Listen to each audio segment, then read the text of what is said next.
نحمدہ و نصلی علی رسولہ الکریم.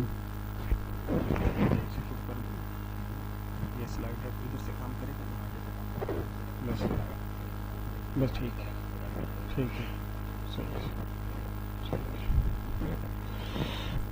نحمدہ و نصلی علی رسولہ الکریم. اما بعد، ابھی ہم اس مختصر سے وقت میں جو تاریخ ہے، اسلامی تاریخ، اس کا جائزہ لیں گے انشاءاللہ. تو اس حوالے سے آپ حضرات کے ذہن میں کوئی سوال اگر آتا رہے تو اس کو آپ پرچی پر لکھ کر پوچھ سکتے ہیں.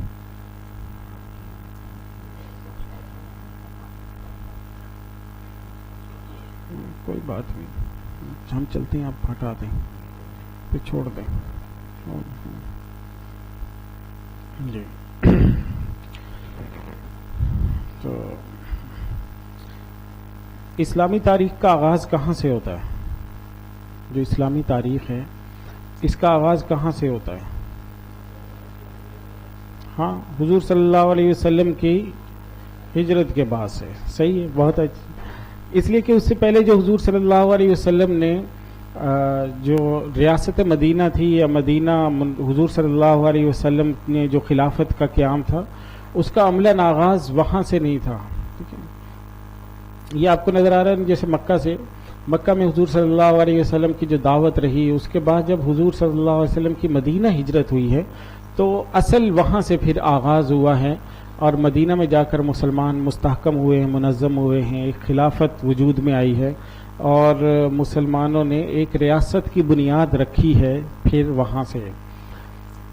تو حضور صلی اللہ علیہ وسلم کی جو ابتدائی زندگی ہے وہ بہت تفصیل طلب ہے. بچپن سے حضور صلی اللہ علیہ وسلم 9 سال کی عمر سے تجارت میں آ گئے.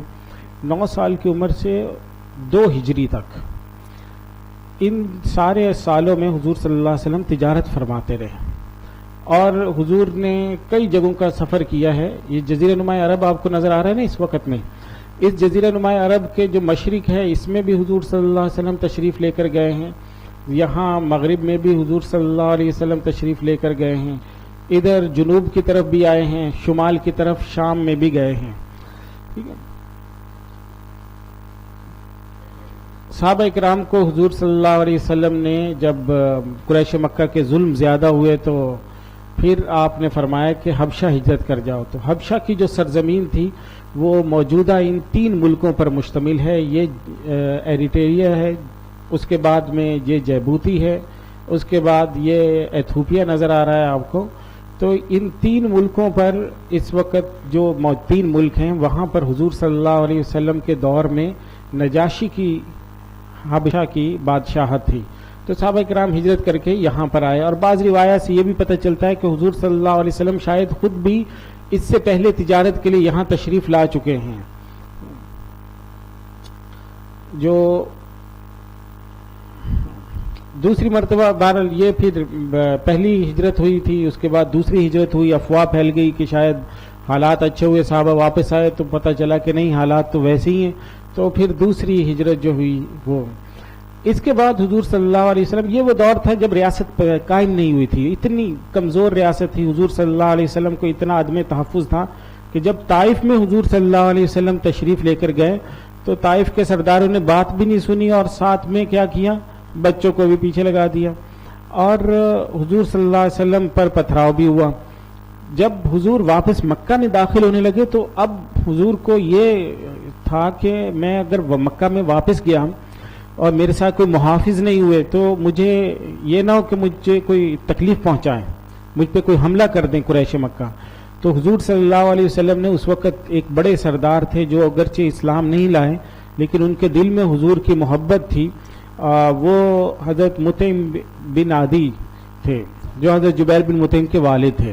تو مطعم بن عدی سے حضور وہ لمبے تڑنگے تھے اور سردار تھے، اور ان کے جو بیٹے تھے حضرت جبیر اور دوسرے یہ بھی لہیم شہیم تھے. تو ان کو حضور صلی اللہ علیہ وسلم نے پیغام بھیجا کہ میں نے مکہ میں واپس جانا ہے، تو وہ ساتھ آئے. تو اتنی یعنی وہ حالت تھی مسلمانوں کی کہ مسلمانوں کو ہجرت کرنا پڑی، مسلمانوں کو شیب ابی طالب میں گزارا کرنا پڑا، مسلمانوں کے اوپر اپنے باڈی گارڈ گویا اپنے ساتھ رکھنے پڑے.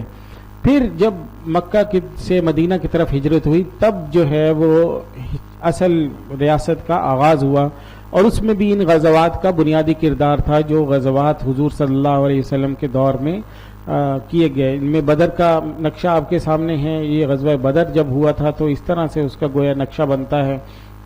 یہ شام کی طرف کا رستہ ہے، یہ مدینہ منورہ کی طرف کا رستہ ہے، یہ اس طرف میں مکہ مکرمہ کا رستہ ہے، اور یہاں پر یہ غزوہ بدر جو ہے وہ پیش آیا تھا۔ اور پھر غزوہ احد اس کے بعد ہوا۔ بالکل مسلمانوں کے جو ابتدائی جو جنگیں تھیں، انہوں نے پھر یہ طے کر دیا کہ اب اس جگہ پر، اس خطے پہ، وہ پہلے تو یہ کہا جاتا تھا کہ مکہ میں قریش مکہ ہیں، مدینہ کے اندر یہودی ہیں، تو حضور صلی اللہ علیہ وسلم نے یہ ثابت کر دیا کہ نہیں، ایک تیسری قوت بھی ہے جو مسلمانوں کی ہے۔ تو اس طرح سے مسلمانوں نے اپنی جو قوت ہے وہ منوا لی، اور مسلمان جو ہے وہ یہاں پر ایک تیسری قوت کے طور پر مانے جانے لگے۔ 7 ہجری میں غزوہ خیبر ہوا، اور غزوہ خیبر کے ساتھ ہی گویا یہودیوں کا خاتمہ ہو گیا۔ تو اب دنیا میں پہلی دفعہ یہ ہوا کہ جزیرہ نمائے عرب پر 2 بڑے ملک ہیں، گویا 2 بڑی بادشاہتیں ہیں، ایک مسلمانوں کی خلافت ہے، دوسری قریش مکہ ہیں جو مکہ میں۔ تو اب یہودی ختم ہو گئے ہیں، اور ان کی جگہ پر بھی مسلمان کیا ہیں، غالب آ گئے ہیں۔ یہ 7 ہجری تک ہو گیا۔ اس کے بعد کیا ہوا، 8 ہجری میں پھر مسلمانوں نے یہ منوا لیا کہ اب پورے جزیرہ نمائے عرب میں 2 طاقتیں نہیں ہیں، اب جزیرہ نمائے عرب میں کتنی طاقتیں ہیں، ایک ہی ہے، اور وہ کون سی ہے بھائی، حضور صلی اللہ علیہ وسلم کی اور مسلمانوں کی جو مکہ اور مدینہ اور اس سے ارد گرد کے جتنے علاقے ہیں، ان تمام میں مسلمانوں کی حکومت قائم ہوگی۔ اور اسی دور میں دنیا کے ملکوں کو حضور صلی اللہ علیہ وسلم نے خط لکھے، مصر میں خط لکھا، شام میں، ادھر فارس میں خط گئے، ادھر یمن میں خط گئے، مسلمانوں نے برابری کی سطح پر سفارتی تعلقات قائم کیے، اور دنیا نے یہ تسلیم کیا کہ جزیرہ نمائے عرب میں اب ایک ہی طاقت ہے جو مسلمانوں کی ہے۔ تو حضور صلی اللہ علیہ وسلم کے وصال تک میں جو ہمیں نظر آتا ہے وہ یہ نظر آتا ہے کہ مسلمانوں کے پاس کتنی جگہ آ گئی تھی، تقریباً اس دور میں 10,000 مربع میل آ گئے تھے مسلمانوں کے پاس۔ 10,000 مربع میل مسلمانوں کی اسلامی ریاست میں شامل ہو گئے تھے حضور صلی اللہ علیہ وسلم کے دنیا سے پردہ فرمانے تک۔ یہ پہلا فیز تھا مسلمانوں کی اسلامی ریاست، اور یہ کتنے عرصے ممکن ہوا، 10 سال میں، گویا 1 سال میں 1,000 مربع میل یہ مسلمانوں کے پاس ہے۔ اس کے بعد حضرت ابوبکر صدیق رضی اللہ تعالیٰ عنہ کا دور خلافت آ گیا۔ حضرت ابوبکر صدیق کے دور میں آپ کے سامنے ہم نے یہ دیکھا کہ سب سے پہلے تو جیش اسامہ تھا جو رومیوں سے لڑنے کے لیے حضور صلی اللہ علیہ وسلم نے پہلے سے تیار کیا ہوا تھا کہ آپ نے ادھر سے جانا ہے۔ تو حضرت ابوبکر صدیق نے یہ فرمایا کہ نہیں، ادھر آپ نے جانا ہے، ان کو روانہ کیا۔ دوسرا بڑا فتنہ جو آیا وہ یہ تھا کہ ارتداد کی لہر دوڑی زکوٰۃ روکنے والوں کی۔ تو 11 لشکر تھے جو حضرت ابوبکر صدیق نے بھیجے ان مرتدین کی سرکوبی کے لیے۔ ان میں حضرت خالد بن ولید، حضرت مثنى بن حارثہ اور دیگر جو صحابہ کرام تھے، وہ سارے کے سارے صحابہ کرام اس مہم کو آگے بڑھا رہے تھے۔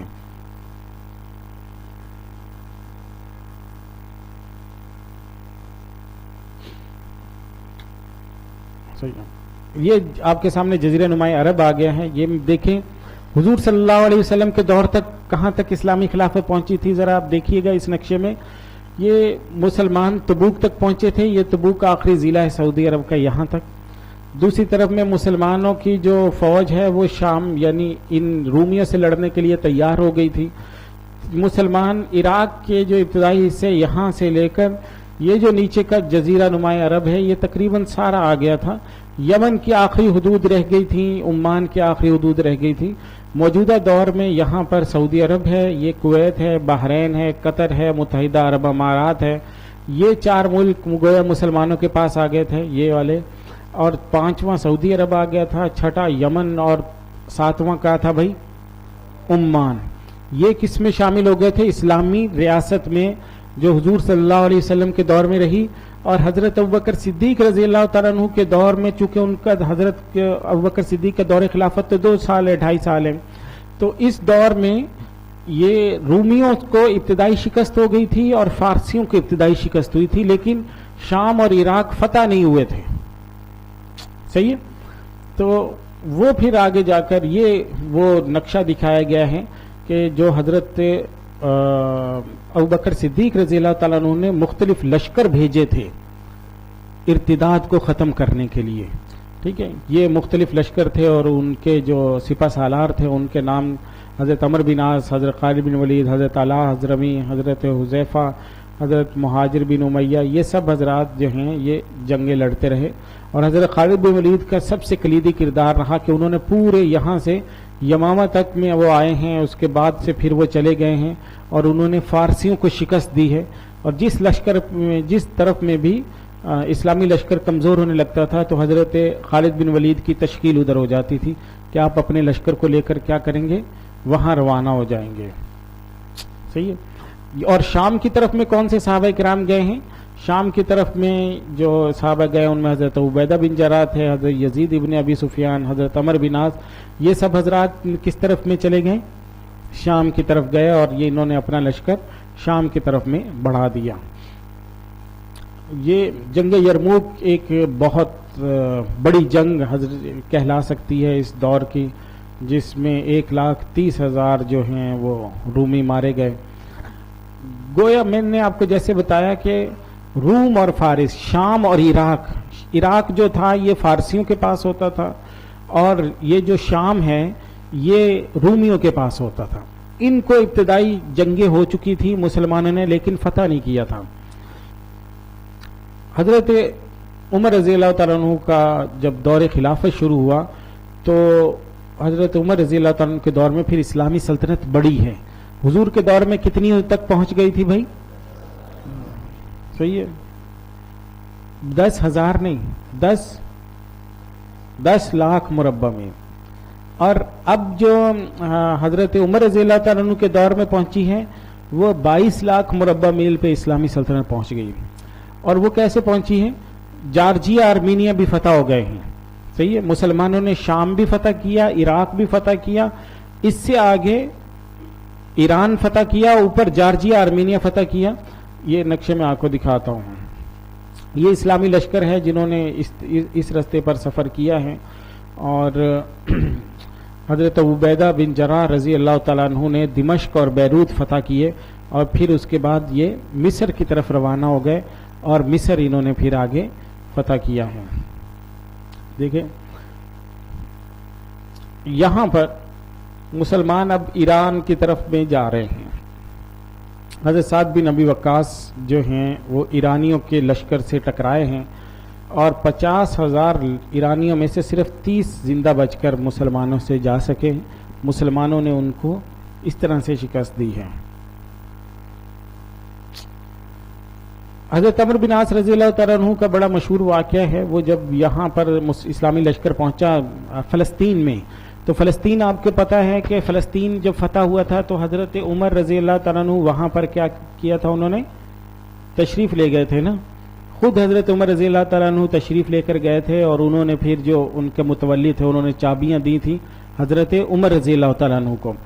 تو حضرت عمر رضی اللہ تعالیٰ عنہ جب وہاں سے واپس آ رہے تھے تو حضرت عمر بن عاص نے عرض کیا کہ آگے کا ہمیں لائحہ عمل دیں، کیونکہ فوج جو ہوتی ہے نا وہ اگر گرم ہو جائے یعنی جنگ لڑنے پر آمادہ ہو جائے تو اس کو پھر آرام نہیں دیا جاتا.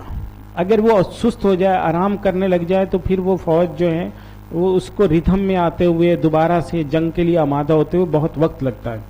تو فوج تیار تھی. حضرت عمر رضی اللہ تعالیٰ نے فرمایا کہ میں آپ کو وہاں پہنچ کر بتاؤں گا. آگے جب میں روانہ ہو جاؤں گا، مدینہ پہنچوں گا تو مدینہ میں میرے ساتھ صحابہ کرام کی جماعت ہوگی، تو صحابہ کرام کی جو جماعت ہے وہ ان سے مشورہ کروں گا. حضرت علی رضی اللہ تعالیٰ عنہ تھے، حضرت عثمان رضی اللہ تعالیٰ عنہ، حضرت عبد الرحمن بن عوف رضی اللہ تعالیٰ عنہ.